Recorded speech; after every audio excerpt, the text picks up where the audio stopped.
આ જે special atrocity એક કાયદો છે એને પણ હલકો કાઢ્યા છે. તો મારા ભાઈઓ વિસ્થાપન થવામાં આ દુર્દશા છે. રોડ કાઢશે, ડેમો બનશે, બિલ્ડિંગો બનશે, વિસ્થાપિત થઈ જશો તો તમારી આ દુર્દશા અમારી દુર્દશા છે એવી તમારી થશે. હવે વિસ્થાપનના નામે આપણે ભોગ નથી મળવું. આ અમે અધિકારના દિવસે અમે અમારી સુરક્ષા માંગીએ છીએ. કડેડા ડેમ, પાનમ ડેમ, નર્મદા સરોવરના ડેમને જેવા શ્રીગત છે.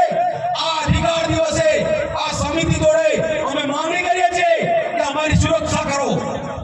આ સરકાર જોડે માંગણી કરીએ છીએ જેટલા પણ વિસ્થાપિત થયા છે એને સુરક્ષા આપો. સુરક્ષા ના આપો ડેમ ખાલી કરી આપો પાછા. અમને સુરક્ષા ના આપતા હોય, અમારો અધિકાર ના આપતો હોય તો ડેમ ખાલી કરી આપો. અમે ડેમ માં જવા તૈયાર છીએ. અમારા છોકરા માર ખાવા માટે નથી આવ્યા. અમારા છોકરાઓ ગેર આદિવાસીઓનો માર નથી ખાવાયા. આજે અમે પંચમહાલથી અહીંયા અધિકાર દિવસે પોતાનો અધિકાર માંગવાયા. આદિવાસીના અધિકાર તો દૂર, મૂળભૂત અધિકાર નથી મળતા. આજે એફઆઈઆર કરવા જઈએ છે તો અમારે ધરણા કરવા પડે છે. સમિતિ ધ્યાન આપે. આ એફઆઈઆર કરવા જઈએ છે તો અમને ન્યાય નથી મળતો, અમારે ધરણા કરવા પડે છે. 5 દિવસ, 48 દિવસ. તો અમને સુરક્ષા અમારે આપો. અમારા જળ, જંગલ, જમીન અને પુનઃવસાહતની જમીનો જેટલી છે એની પર ગેર આદિવાસીઓ પુનઃવસાહત ના થયા હોય એવા લોકો કબજા કરી બેઠા છે, એ લોકોને હટાવો એ માંગણી કરીએ છીએ. બરાબર ને? કેટલા પણ વિસ્થાપિત છે અને જે વિસ્થાપિત નથી એમની તમામ જમીનો ઉગાડી કરી આપો. ના ઉગાડી કરી આપો એમ ઉગાડા કરો, અમે જતા રહીએ ત્યાં. આ વિસ્થાપિતની કહાની કરી ભાઈઓ. કેટલાક સમયથી એક આંદોલન ચાલ્યું હતું, ખબર છે ને? રબારી, ભરવાડ, ચારણના, આરબીસી અને ખોટા દાખલાનું આંદોલન ચાલ્યું. એ આંદોલનનું સમાધાન થયું છે સાહેબ. સમાધાન નહીં, અગાઉ આ મંચ પરથી મેં કીધું હતું સમાધાનની છેતરપિંડી કરી આપણી જોડે. છેતરપિંડી આ સરકારે અને સરકારના જે લોકો નજીકના હતા એ આદિવાસીઓ ગદ્દારી કરી છે.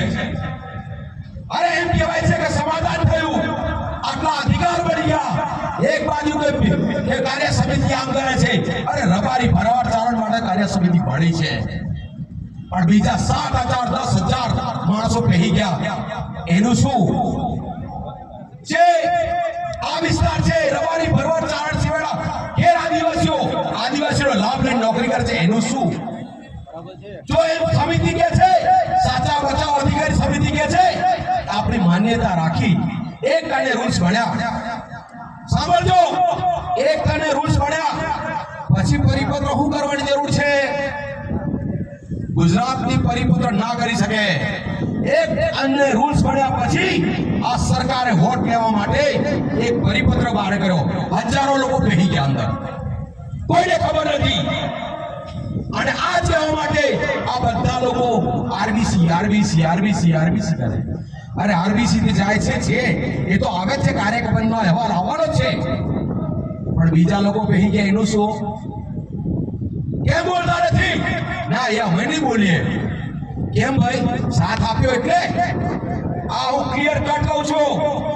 આ જે સમિતિઓ બને છે એ આપણી સાથે દગો થયો છે, આદિવાસીઓ જોડે દગો થયો છે. અને એ સમિતિના દાનના પૈસા ઉઘરાયા છે, એ લડવા માટે ઉઘરાયા છે, પણ આજ સુધી એનો હિસાબ અને કામનો હિસાબ નથી મળતો. કામનો હિસાબ નથી મળતો. જો કામ થયું હોત તો મારા છોકરાઓ એવાનો નોકરી કરતા નહીં કરતા? આજે એને આર્ડિનન્સ છે, આજે આપણો ગળું કપાય છે સાહેબ. અને વિશ્લેષણ સમિતિ ગાંધીનગર સેલ્યુટ છે. ગાંધીનગર વિશ્લેષણ સમિતિ સેલ્યુટ છે, એ કામ કરે છે. પણ વડોદરાની છે વિશ્લેષણ સમિતિ ખોટાને સાચા બનાવે છે. હું એ સમિતિને કહું છું કે તમે ખોટા પરિપત્ર કામ લાગે ખરા સાહેબ? ખોટા પરિપત્ર આધારે કોઈ પ્રપત્ર જાય? જ્યારે રાષ્ટ્રપતિએ ગેઝેટ જાહેર કર્યું તો ગુજરાત સરકારની કોઈ કામ ન કરવાનું હોય, આ વિશ્લેષણ સમિતિએ ગુજરાત સરકારનું કહેલું કરવાનું નથી. પણ આ વિશ્લેષણ સમિતિ એવું કે પગાર તો ગુજરાત સરકાર આલે ને.